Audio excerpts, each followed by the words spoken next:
En mai 2014, l'incident déchirant qui s'est déroulé dans le Wisconsin a provoqué une onde de choc dans tout le pays et au-delà. Il s'agissait de 3 jeunes filles de 12 ans, Peyton, Morgan Geyser et Anissa Weier, dont les vies ont été tragiquement mêlées au monde sombre et surréaliste du folklore d'Internet. Morgan et Anissa, sous l'influence du personnage fictif en ligne Slenderman, croyaient avoir reçu l'ordre d'assassiner leur ami Peyton. Slenderman est un personnage sinistre et inquiétant, connu pour traquer les enfants et s'en prendre à eux, en particulier dans les zones boisées. Le fait que 2 jeunes filles aient été entraînées dans ce royaume inquiétant de l'Internet a soulevé des préoccupations urgentes quant au danger potentiel de l'influence en ligne sur des esprits impressionnables. Lors de leur procès en 2017, les détails effrayants du crime ont été révélés. Morgan Geyser a avoué en pleurant, révélant l'ampleur effroyable de l'attaque contre Peyton. Elle a admis avoir poignardé son ami partout, horrifiant le tribunal et le public. Morgan a également expliqué qu'Anissa avait exprimé sa réticence à passer à l'acte, ce qui l'a poussée à le faire elle-même. Cette affaire a soulevé de profondes questions sur la capacité des enfants à comprendre les conséquences de leurs actes et sur les possibilités de réadaptation et de changement. Les événements ont pris une tournure choquante. Morgan et Anissa ont été jugées comme des adultes, alors qu'elles n'avaient que 12 ans au moment des faits. La décision de les poursuivre en tant qu'adultes a suscité des débats et des discussions animées sur le système de justice pour mineurs, l'âge de la responsabilité pénale et le rôle de la santé mentale dans de telles affaires. Morgan a été condamnée à une peine de fortillant dans une institution psychiatrique sécurisée, tandis qu'Anissa a été condamnée à 25 ans. These condemnations, compte tenu du jeune âge des jeunes filles, ont attiré l'attention des défenseurs de la réforme de la justice des mineurs, qui estiment que les enfants devraient être traités différemment des adultes dans le système judiciaire, compte tenu de leur capacité cognitive et de leur maturité émotionnelle encore en cours de développement. Après plusieurs années d'incarcération, Anissa plaide aujourd'hui pour sa libération, affirmant qu'elle a épuisé tous les traitements disponibles dans l'établissement de santé mentale de Winnebago et qu'elle estime qu'elle devrait être réintégrée dans la société. Sa demande de libération relance le débat sur les possibilités de réinsertion et de seconde chance pour les jeunes délinquants. L'agression à l'arme blanche de Slenderman a été un événement stupéfiant et horrifiant qui a secoué la nation, laissant à Peyton, 12 ans, des cicatrices physiques et émotionnelles. Malgré cette expérience traumatisante, elle a miraculeusement survécu à cette attaque brutale, faisant preuve d'une résilience et d'une force immense tout au long de son processus de rétablissement. Pendant de nombreuses années, Peyton a progressivement guéri des blessures physiques causées par l'attaque. Tout aussi important, si ce n'est plus, a été son parcours pour surmonter le traumatisme émotionnel que l'incident lui avait infligé. En 2019, elle a courageusement décidé de raconter son histoire lors d'une interview accordée à une chaîne d'information américaine. Dans une remarquable démonstration de pardon et de maturité, Peyton a exprimé sa gratitude envers ses agresseurs pour avoir fait d'elle la personne qu'elle est aujourd'hui. Elle a reconnu que sa résilience et sa croissance témoignaient de sa force face à l'adversité. Tout au long de son rétablissement, Peyton a appris à accepter ses cicatrices comme une partie d'elle-même. Au lieu de les considérer comme une chose dont il faut avoir honte, elle les voit comme un rappel de sa force et du voyage qu'elle a entrepris pour surmonter l'impensable. Avec une attitude positive, Peyton croyait fermement qu'avec le temps, ses cicatrices s'estomperaient physiquement et émotionnellement.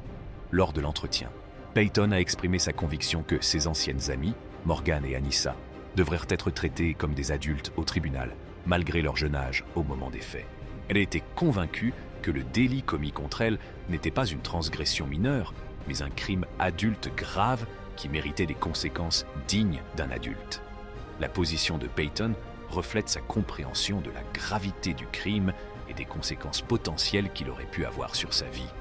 Elle a fait la différence entre des délits mineurs qui pourraient être mieux traités dans le cadre du système de justice pour mineurs, comme le volume d'une barre chocolatée, et l'acte odieux que constitue la tentative d'ôter la vie à quelqu'un.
Le point de vue de Peyton met en évidence la complexité du système judiciaire lorsqu'il s'agit de jeunes délinquants qui commettent des crimes graves et violents. En plaidant pour que Morgan et Anissa soient traités comme des adultes, Peyton a reconnu la nécessité de rendre des comptes et l'impact potentiel de leurs actes sur sa vie. Son point de vue donne un aperçu de l'équilibre complexe entre la reconnaissance de l'immaturité développementale des jeunes délinquants et le fait de les tenir pour responsables de délits graves. L'affaire du poignardage de Slenderman soulève des questions cruciales sur le système de justice pour mineurs et sur le traitement approprié des jeunes individus impliqués dans des crimes graves. Elle met également en lumière l'impact profond que de tels incidents peuvent avoir sur les victimes, tant sur le plan physique qu'émotionnel. Sinister Slenderman Obsession. L'amitié initiale de Peyton avec Morgan était une connexion sincère qui s'est épanouie lorsqu'ils avaient tous les deux 8 ans. Morgan, qui se sentait isolée et seule, a trouvé du réconfort dans la compagnie de Peyton. Elles sont rapidement devenues des amies inséparables, Morgan appelant affectueusement Peyton Bella. Leur lien a apporté joie et réconfort dans la vie de Morgan, qui chérissait profondément leur amitié. Cependant, la dynamique de leur amitié a pris une tournure inquiétante lorsque Morgan s'est liée d'amitié avec une autre fille, Wire, qui partageait sa fascination pour un personnage étrange connu sous le nom de Slenderman. Ce personnage énigmatique, issu d'un forum en ligne appelé Something Awful et devenu populaire grâce à des histoires d'horreur sur Creepypasta, avait une réputation glaçante et sinistre. Créé par l'artiste Victor Surge, Eric Knudsen, The Slenderman était dépeint comme un être mystérieux et sans visage, doté de prétendus pouvoirs télépathiques, capable de contrôler l'esprit des enfants et de les attirer dans son repère boisé et secret. Morgan et Wire se sont profondément immergés dans le monde fictif de The Slenderman, croyant qu'en offrant un sacrifice au personnage, il pourrait devenir ses disciples choisis et vivre dans son manoir caché. Malgré son malaise initial à l'égard de The Slenderman, Peyton a voulu soutenir sa chère amie Morgan qui croyait sincèrement en l'existence de l'entité. Elle s'est ralliée à leurs convictions sans se rendre compte du danger qui les guettait. À l'insu de Peyton, Morgan et Wire avaient élaboré des plans inquiétants.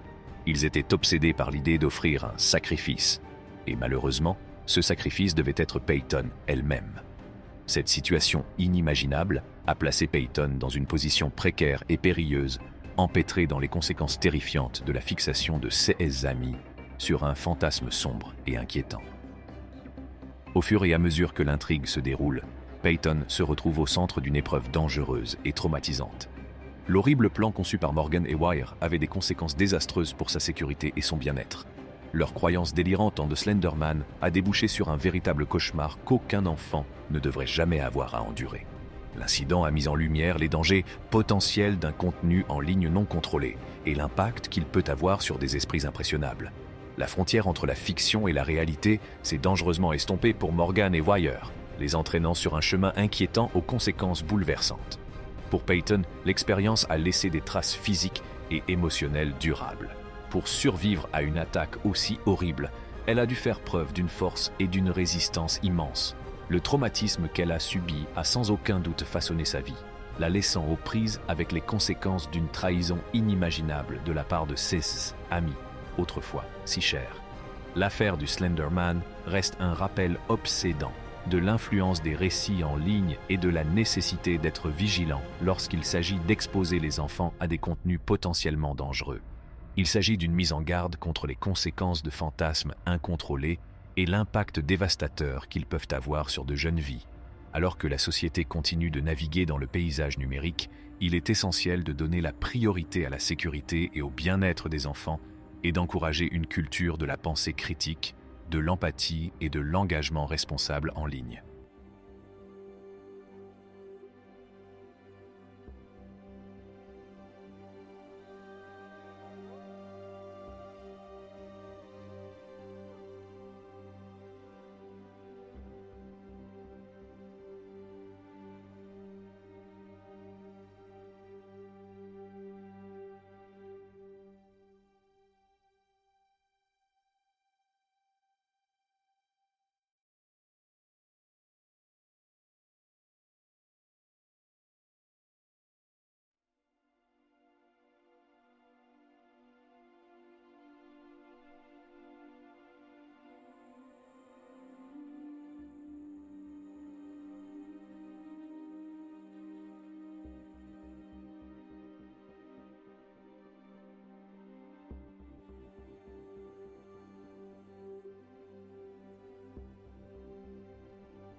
Birthday Sleepover Turned to Horror. Le jour fatidique du 31 mai 2014, le décor était planté pour ce qui aurait dû être une joyeuse célébration du 12e anniversaire de Morgan Geyser.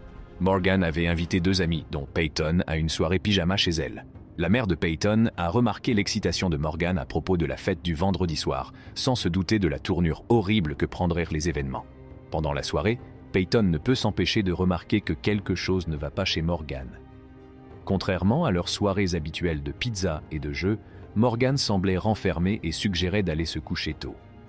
Ce changement subtil de comportement est passé inaperçu aux yeux de Peyton, qui a probablement pensé qu'il s'agissait d'une anomalie dans les festivités de la nuit.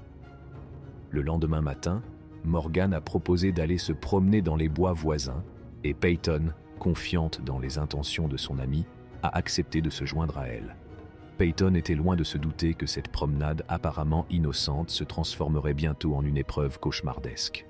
Une fois au fond des bois, Weyer, l'autre ami de Morgan, propose de jouer à cache-cache. Mais le jeu est loin d'être innocent. Weyer avait un plan sinistre en tête. Manipulant Morgan, Weyer l'a convaincu d'attaquer Peyton avec un couteau qu'ils avaient pris dans la cuisine de Morgan. Dans une trahison choquante, Peyton s'est retrouvé en grand danger aux mains de ses prétendus amis. L'attaque s'est produite sans avertissement, laissant à Peyton des souvenirs flous de l'horrible incident, mais une impression vive et durable d'immense trahison et de peur. Après la violente agression, Morgan et Weyer ont laissé Peyton blessé et en sang dans les bois. Leurs actes étaient motivés par la conviction troublante qu'en commettant cet acte, ils concrétiseraient leur obsession fictive, le Slender Man, dans la réalité. La gravité et la noirceur de leurs convictions délirantes ont ajouté une couche encore plus effrayante à la tragédie. Malgré ses blessures et la peur qui l'envahissait, Peyton a puisé dans toutes ses forces et a réussi à sortir des bois en rampant jusqu'au bord d'une route. Par chance, un cycliste qui passait par là l'a découverte et a immédiatement appelé à l'aide en composant le 911.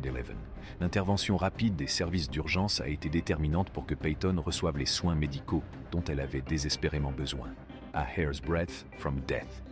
À l'arrivée de Peyton à l'hôpital local, l'équipe médicale est confrontée à un spectacle choquant et alarmant. La gravité de ses blessures dépasse tout ce qu'elle avait prévu. Les médecins sont immédiatement entrés en action, travaillant sans relâche pendant 6 heures exténuantes au cours d'une intervention chirurgicale intensive pour lui sauver la vie. Les blessures aux bras et aux jambes, bien que graves, n'affectaient que les tissus mous. Cependant, un coup particulièrement dangereux avait transpercé son abdomen, causant des dommages importants à son foie. Plus terrifiant encore, un autre coup s'est dangereusement rapproché de son cœur et a manqué de peu une artère majeure. Le docteur John Kelleman, l'un des chirurgiens ayant participé à l'opération de sauvetage, a révélé plus tard que si le couteau avait pénétré un tout petit peu plus loin, Peyton n'aurait pas survécu à cette attaque brutale. Après l'opération, lorsque Peyton a repris conscience, sa première préoccupation n'était pas pour elle-même, mais pour savoir où se trouvaient ses anciens amis, Morgan et Weyer. Elle avait besoin d'être assurée qu'ils ne représentaient plus une menace pour elle ou pour quiconque. L'annonce de leur arrestation l'a soulagée, car elle savait qu'ils n'étaient plus libres de commettre d'autres actes nuisibles. Bien que Peyton connaisse la croyance profonde de ses amis en Slenderman, le motif de l'attaque la choque toujours. Elle comprenait l'ampleur de leur obsession pour ce personnage de fiction, et elle savait qu'ils étaient prêts à tout pour apaiser l'entité en laquelle ils croyaient. Cependant, elle a été déconcertée par la révélation qu'ils avaient planifié cet acte troublant depuis des mois, ce qui indique un niveau de préméditation et d'intention qui est profondément troublant. En réalisant que ses anciens amis proches nourrissaient des intentions aussi dangereuses et malveillantes, Peyton s'est retrouvée aux prises avec un mélange d'émotions, allant de la trahison à l'incrédulité. Cette expérience nous a rappelé à quel point les frontières entre la réalité et la fiction peuvent s'estomper rapidement, en particulier lorsque de jeunes esprits sont immergés dans des récits en ligne qui peuvent avoir des effets néfastes sur leur perception et leurs actions.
L'expérience éprouvante de Peyton a également mis en lumière le besoin urgent de sensibilisation et d'intervention en matière de santé mentale pour les jeunes qui présentent des comportements ou des fixations inquiétants.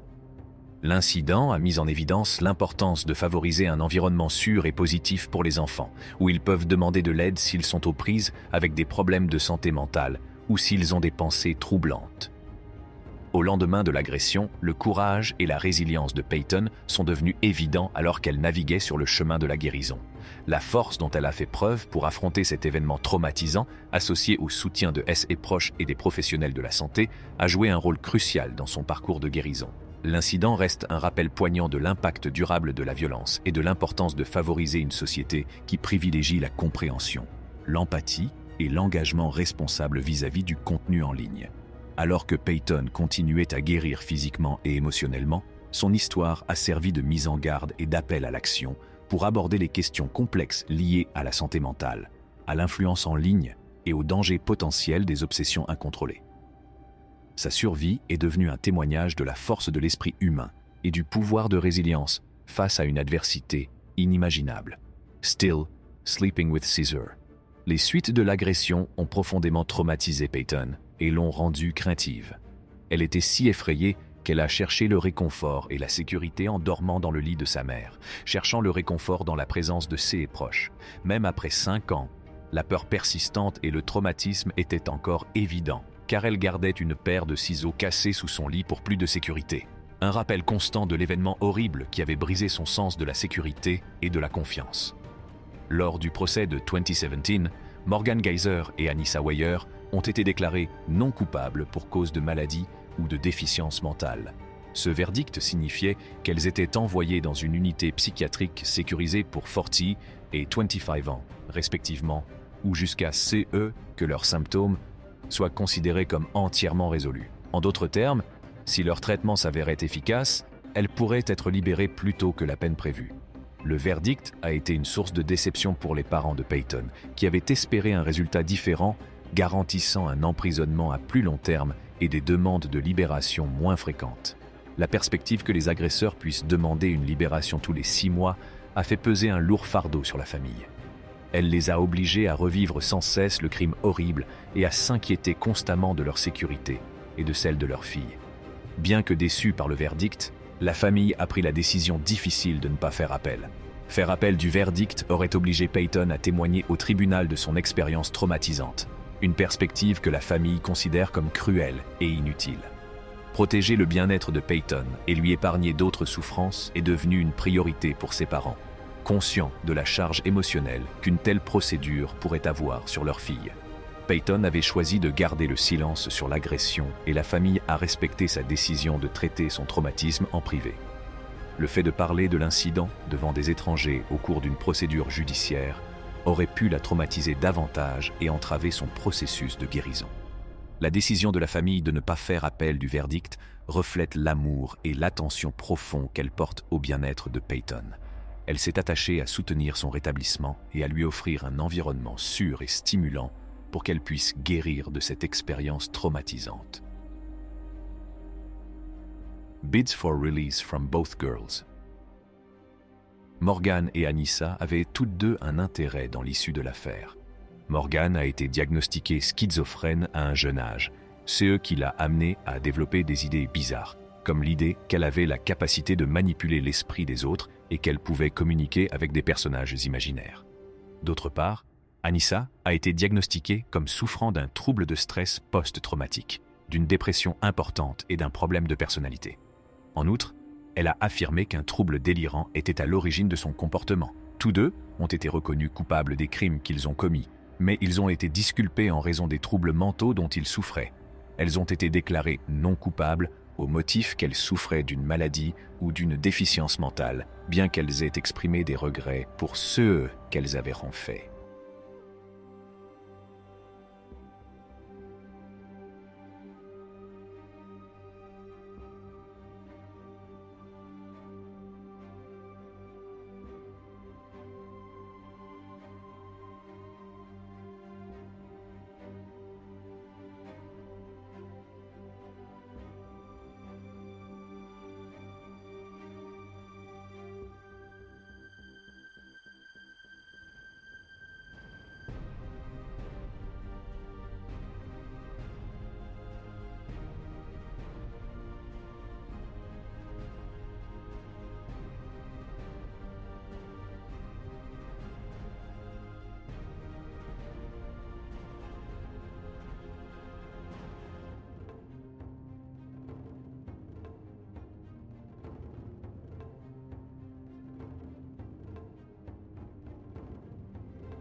Anissa Weier a été libérée d'un hôpital psychiatrique, mais sa réinsertion dans la société s'est accompagnée de règles strictes et d'une surveillance étroite, y compris un suivi par GPS.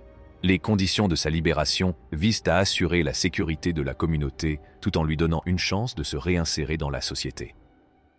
Peyton, qui a été victime de l'horrible attaque orchestrée par Anissa et Morgan, ne craint pas leur libération. Elle pense que si elles causent des problèmes, elles seront renvoyées en prison.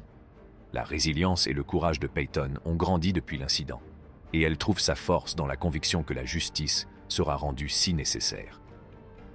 Incroyablement, l'expérience traumatisante de Peyton l'a incitée à poursuivre une carrière dans le domaine médical. Aujourd'hui âgée de 19 ans et inscrite à l'université, elle est enthousiaste quant à son avenir et à la possibilité d'avoir un impact positif sur la vie des autres grâce à la profession qu'elle a choisie. L'épreuve qu'elle a subie a influencé son parcours, l'amenant à chercher un sens et un but en aidant les autres à guérir et à se remettre de leurs propres difficultés.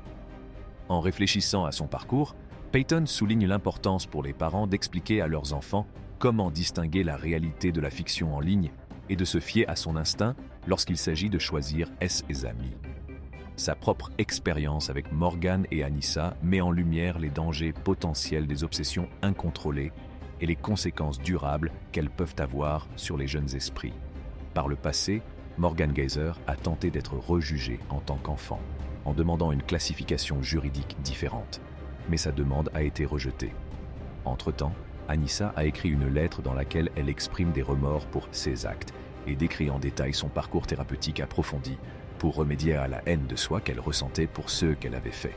Elle espère se réinsérer dans la société, poursuivre des études supérieures et devenir un membre productif de la communauté. Pour Peyton, sa résilience et sa croissance lui ont permis d'aller de l'avant, de trouver de l'espoir et de la positivité dans sa vie. Si elle rencontrait Morgan Geyser aujourd'hui, elle exprimerait étonnamment sa gratitude à son égard.